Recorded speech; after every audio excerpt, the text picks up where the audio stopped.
O rozpoczęciu współpracy w moim przypadku mogę mówić In my case, it is hard to talk about the precise moment when I joined the company. Novol has been part of my family's life for years. The company was established in 1978, in times when it was not easy to cooperate as a private business. It might seem surprising now, when private companies are at the heart of competitive markets, but back then, starting a business was a challenging venture. I started working for the company with some part-time assignments when I was still in high school, and eventually, having finished my studies, I decided to join the firm for good. I joined various departments to learn and understand the company's operations as widely as possible. In a way, one could say that I grew up together with the company. In my case, the story is slightly different. I joined the company once it was reaching its maturity. It was already 18 years old. It was the time when Novol started internationalizing in an intensive way. The company had already been active on foreign markets for almost 10 years and had employees dedicated to handling those markets, especially in the East. The decision to reach new markets implied that the company had to expand its exporting departments. The company started as a small workshop located at the back of the house of one of the employees. It was, and it still is, a family business. The product range at that time was significantly smaller than it is now. On the one hand, we manufactured products that were used in households, but gradually we switched more and more to products that were used in the automotive industry. Car refinish was obviously a segment that was worth exploring, so at one point our development was refocused in that direction. Other product lines were gradually dropped. We focus on putties that were initially sold locally. Manufacturing those product lines was at that time a complex task, since access to developed technologies was virtually non-existent. The owners were left to their own devices. They had to come up with their own solutions on how to develop the production process. The demand for the products was huge, since finding good quality products for car refinish was challenging. We lived in times of ever-present shortages, so you could only find such products in shops like Pevex. Since the market was in need for products for car refinish, companies might have been tempted to supply products in high volumes, but lacking in quality. It was never the case of Novol. Quality has always played a crucial role in what we delivered to the clients, and it is still a key value for the company. Such strategy played out well, and in time we added new product lines to our portfolio, which supplement the offer we have for car refinish. These include primers, top coats, and other items that now meet the needs for coating solutions. Ekspansja firm zagranicznych jest czymś naturalnym. Global brands expanding to foreign markets is a well-known trend, so it is no surprise that also Novol had to face that challenge. We need to consider that Poland, our local market, is what interests global players, or even companies that are similar to us in profile, size, and solutions that they offer. Nonetheless, we do have some advantage. On the one hand, that is organizational edge that I will explore in detail in just a moment, and on the other hand, these are some external conditions. We have been present in the local market for a long time now, and we maintain good relationships with our market partners.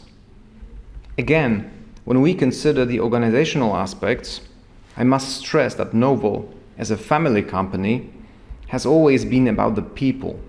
We try to create a welcoming workplace and a friendly atmosphere which, so to speak, make people want to come and work with us. That, of course, is not an easy task.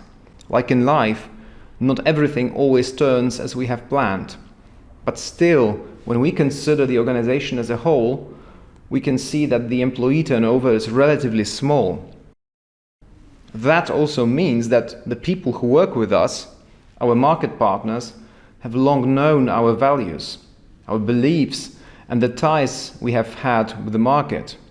That is an advantage that the new players entering our Polish market cannot gain so easily. We know how to work with our clients and address their needs, sometimes even those that are not openly stated. That is one of our capabilities that, at least from our point of view, is quite a unique feature of our organization. I do not mean here that other organizations lack organizational cultures of their own, since all companies have some sort of cultures. However, the ties and loyalty to Novol that come with our organizational culture create a long-term advantage for our company. It seems that our local home-based partners share our view. Moreover, we have well-established wide distribution channels. We are able to quickly learn about a new player entering our market, about the solutions they offer, or precise segments the new player wants to focus on. That, of course, happens a lot. Also, our partners follow the changes happening in the market. Poland has turned out to be a very interesting market for global players, and we are aware of the fact that such giants are able to deliver market solutions in a much quicker and easier way than a company of Novol's size. That is due to their global experience.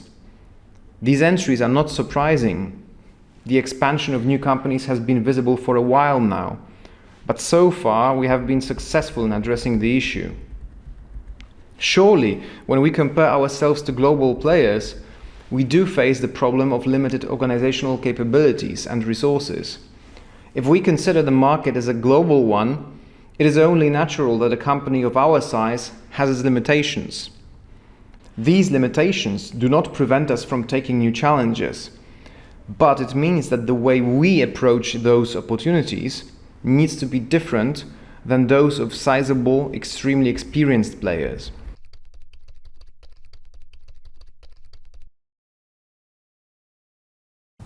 Myślę, że intencją i właścicieli. I think that the owner's and board's intention has always been to internationalize. But of course, due to quite obvious reasons, we remain the strongest in the home market in Poland. That is mostly because we are so close to the market, with our facilities, with our mentality, and also our history. Currently, the international markets reach about 50% of our total sales. For the key foreign markets, we developed dedicated sales and marketing teams, much the same as we have had for the local market. Over a dozen people are now working to meet demands of 50 markets in different parts of the world, and further international expansion is part of our vision for the future. The experience in foreign markets and companies' flexibility toward special needs we encounter in those markets enabled us to develop new products and technological solutions. When we work with individual markets, we need to adjust not only the products but also technological processes to climate requirements and working conditions there. When we look back at how we internationalized, we started to sell abroad in 1993 to Russia, Lithuania, and Ukraine. That was quite a peculiar time, since those countries also underwent economic transformation. Product shortage had caused there a similar situation to that in Poland, so our offer was in high demand. We established ourselves there very quickly, and new markets started to follow. When I joined the company, at that time in sales department, now that is exports division, we started selling to Central Asia, Kazakhstan, Uzbekistan were the markets we worked with. We also entered the Balkan countries. We tested our products in Croatia, where this year we celebrate 20th anniversary of cooperation with our distributor there. We also tried entering Germany, but it was a hard venture. Western Europe was very cautious about us, about companies coming from the CE countries. We had to take much time and effort to prove the quality of our products, since stereotypically they were assumed to be lacking, even though that was not true. A significant change for companies' international operations was Poland's accession to the European Union. Tariff barriers were lifted that for a lot of companies from the European area had caused major problems. When the borders opened for us, the trade barriers decreased and new Western European markets became accessible for Novell. Once we gain a certain market, we very often use it as an anchor to start expanding to countries neighboring with that market. In times of digitalization, information about the products, solutions, and the company itself spreads easily. Therefore, it is easier for us to gain some regional recognition by networking. The message delivered from the end user that reaches the market is more reliable, and so it is easier to prove our quality. The Polish market serves also as a testing field for our new products, as well as organizational and technical solutions. Next, we try to transfer those solutions to international markets, of course considering their individual specificity. The rivalry level, in general, is high in all the markets we are present in. Depending on the market, we have to face both global players as well as local companies for whom those markets are home markets, as Poland is for us. Those companies know and navigate their local markets well. However, what we have mentioned before, the organizational culture of our company, makes a difference in foreign markets as well. Our international partners stress that loyalty, long-term orientation, cooperation, and especially trying to find mutually beneficial consensus are the added value of working with us. We are flexible in finding new solutions, and we always do it together with our partners. Novell jest uczestnikiem gospodarki globalnej. Novell is part of the global economy, both on the demand and the supply side. What we currently observe is a major disruption in the raw material market that bears high risk. It affects the way we work, since access to resources is severely limited and makes the prices change quickly and drastically. We need to address these issues timely, but the changes are very dynamic. It is something we have not been able to anticipate. I also think that the pandemic time made us realize how much global economy is interconnected, how much we depend on one another in supply chains, and how changes in one geographical location can easily affect other, seemingly distant or unrelated places. Also, transportation issues are recently of major importance. The prices, the transport modes availability, especially when we talked about containers and maritime transport booking. It is crucial for us since our offer is classified as high-risk chemical products, which increases the scope of issues we need to deal with. That also impacts the forecasting process, which now needs to account for longer periods than before. The stocks we place with our distributors are also slightly higher than what we arranged for in the past. That unfortunately means either we or our partners need to freeze some money, but that is a response we need to make. Otherwise, when we talk about more general globalization trends that affect the industry, environmental issues gain more and more significance. We have always taken care of that aspect, as we know what an impact as a chemical company we make on the environment. In Poland, our production lines are equipped with a regenerative thermal oxidizer.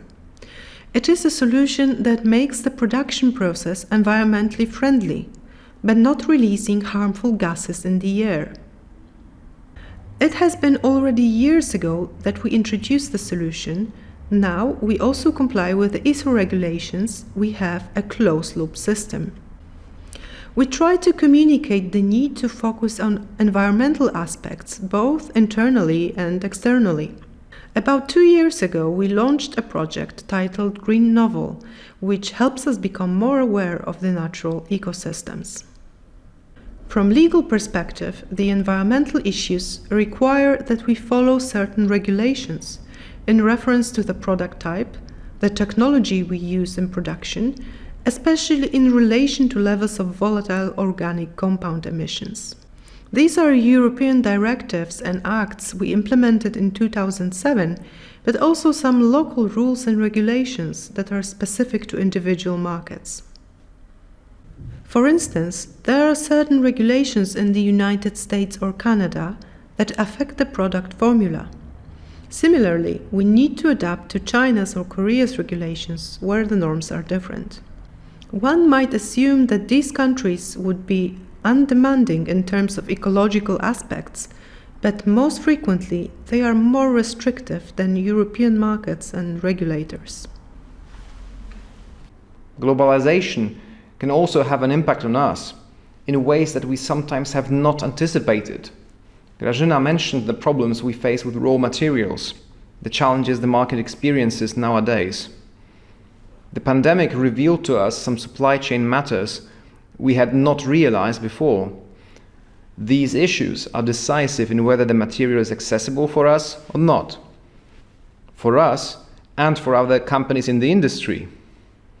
It turns out that the production process of aviation fuel supplies the market with some byproducts.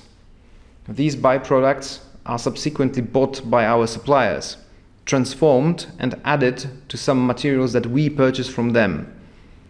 As long as the air traffic remains stable, when we used to travel, visit places, the supply chains were not disrupted. Once the pandemic started and the chain got interrupted, we started to experience the shortage. Seems obvious? Not at first. Only once we started to dwell on the matter with our partners did we realize the complexity of the issue. The disturbance in our industry actually had roots in a distant, seemingly unrelated area.